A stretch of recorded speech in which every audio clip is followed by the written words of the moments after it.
મિત્રો, આપ જોઈ રહ્યા છો NN ન્યૂઝ. હું છું એન્કર અર્પિતા પટેલ. હવે જોઈએ અગત્યના સમાચાર.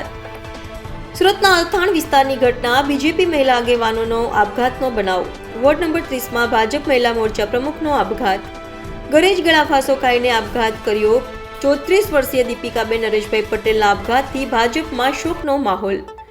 પોલીસે વધુ તપાસ શરૂ કરી. રિપોર્ટર નૈતિક રેશમવાળા, NN ન્યૂઝ, સુરત. દર્શક મિત્રો, NN ન્યૂઝને લાઇક, શેર, સબસ્ક્રાઇબ કરો, બેલ આઇકન પ્રેસ કરો જેથી આપને નોટિફિકેશન્સ મળતી રહે. તમારું નામ? મિનેશભાઈ. જે મરણજીના છે એને કોણ લાગે છે? મરણમાં અમે આશંકા છે કે આ આત્મહત્યાની હત્યા છે. પછી એ વિષય પર અમારું એક જ કેન્ડિડેટ છે કે એને ન્યાય મળવો જોઈએ. ત્યાં કોઈ એવી ઘટના છે? ઘટનામાં એવું હતું કે એમના રૂમમાં ફક્ત કોઈ ચિરાગભાઈ છે એ હતા, આકાશભાઈ હતા, એમના હસબન્ડ તો ફિટર હતા. બરાબર. તો ચિરાગભાઈ ઓપરેટર છે. તમને શું લાગે છે? કઈ રીતે તમને હત્યાની હવે સ્વાભાવિક છે કે જો માણસ આત્મહત્યા કરે અને એની બોડી નીચે લાવી હોય તો પહેલાં પોલીસને બોલાવવી પડે.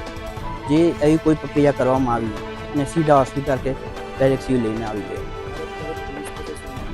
પોલીસ પાસે એમ જ કે ન્યાય મળવું જોઈએ. જો સાચું હોય તો અમારે એવું કેવું છે. પરિવારમાં એમના તરીકે 7-8 મેમ્બર છે. લોકો તમે કોણ છો? અમે બધા ફેમિલી મેમ્બર છીએ.